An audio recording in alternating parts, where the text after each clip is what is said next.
Chapter 16. Chapter on Healing Illness. O noble goddess, at a time when incalculable and still more incalculable eons, extensive, inconceivable, and immeasurable had passed, at that time, at that moment, the Tathagata, the Arhat, the fully enlightened one called Ratnashikin, perfect in wisdom and conduct, gone to bliss, knower of the world, charioteer of man to be tamed, peerless teacher of man and gods, arose in the world. O noble goddess, at that time and at that moment when Ratnashikin, the Tathagata, the Arhat, the fully enlightened one, passed into that state beyond suffering, when his teaching completely disappeared and when there remained just a semblance of teaching, there was a king called Sureshvara Prabha who was virtuous and who ruled his kingdom according to the Dharma and not according to non-Dharma. He was like a mother and father to the beings who lived in his realm. O noble goddess, at that time and at that moment there lived in the kingdom of King Sureshvara Prabha a merchant called Jatimdara, a doctor and healer, an expert in the elements. He was well versed in the eightfold treatise on medical science. And O noble goddess, at that time and at that moment the merchant Jatimdara had a son called Jalavahana, handsome, attractive, blessed with an immaculately clear complexion, an expert in various treatises, a master of all treatises, learned in writing, numerology, palm reading, and astrology. O noble goddess, at that time and at that moment, hundreds of thousands of beings in the kingdom of Sureshvara Prabha were afflicted with various diseases. They were oppressed by various diseases. They experienced pain that was unbearably sharp, severe, and violent. Then, O noble goddess, at that time and at that moment, Jalavahana, the merchant's son, developed a mind of great compassion for the hundreds of thousands of beings afflicted with and oppressed by various diseases. These numerous hundreds of thousands of beings are afflicted and oppressed by various diseases. They are experiencing unbearably sharp, severe, and violent sensations of suffering.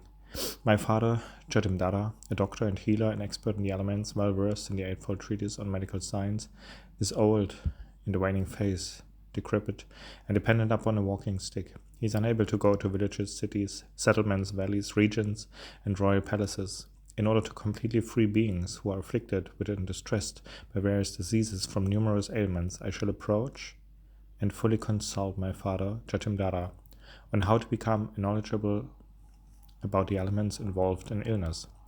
With this special knowledge, I shall go to villages, cities, settlements, valleys, regions, and royal palaces, and completely free hundreds and thousands of beings from their various sicknesses.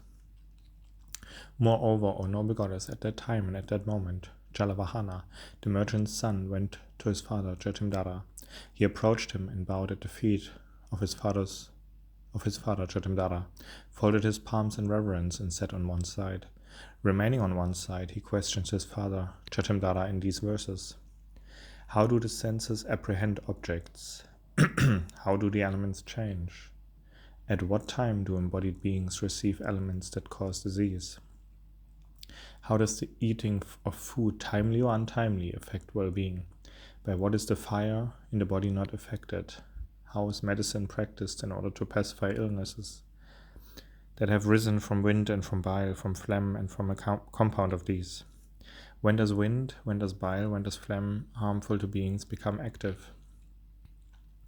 Then the merchant Jatimdara revealed this to his son Jalavahana, the verses through which one gains mastery of the elements. See that 3 months are summer, and 3 are autumn, 3 are winter, and 3 are spring.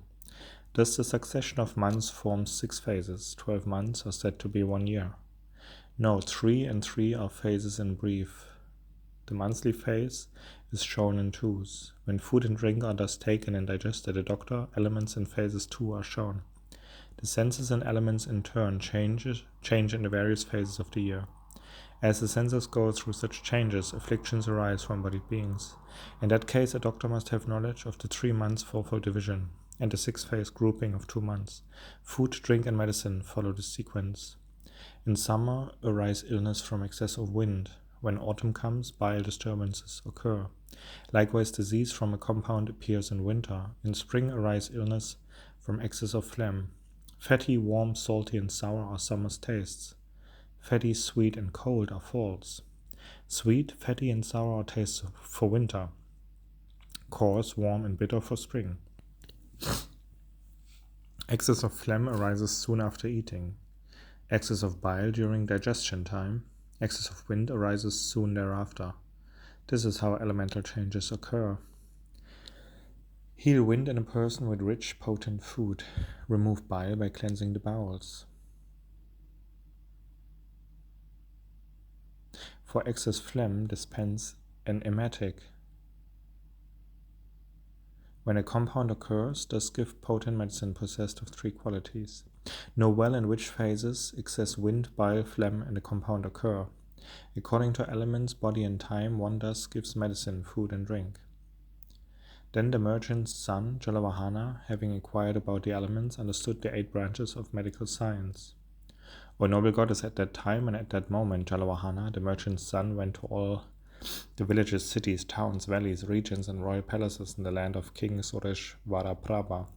He comforted those numerous hundreds of thousands of beings afflicted with and distressed by various diseases, declaring, "I am a doctor, I am a doctor." Advertising himself in this way, he gave them relief and said, "I will completely free you from every affliction."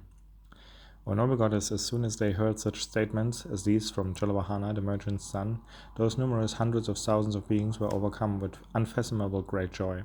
They received comfort and were endowed with inconceivable happiness, peace, and peace of mind. At that time and at that moment, those hundreds of thousands of beings afflicted with and distressed by various ailments were completely cured of their illnesses and became free of illness. After becoming free of illness, they became endowed with prowess, strength, and energy as before. Furthermore, at that time and at that moment, among the hundreds of thousands of beings afflicted with and distressed by various ailments, those who were actually afflicted with severe illness approached Jalavahana, the merchant's son. Whatever medicine was prescribed by Jalavahana, the merchant's son, to the hundreds of thousands of beings afflicted with various illnesses and distressed by various diseases, cured the illness of all those beings. Cured of all illness, or with their suffering greatly reduced, they became endowed with prowess, strength, and energy, as before. O noble goddess, at that time and at that moment, in the villages, cities, towns, valleys, regions, and royal palaces in the kingdom of King Sureshvaraprabha, hundreds of thousands of beings afflicted with and distressed by various diseases were freed completely from their illness by Jalavahana, the merchant's son. This concludes the 16th chapter, the chapter on healing illness from the King of Glory Sutras, the sublime golden light.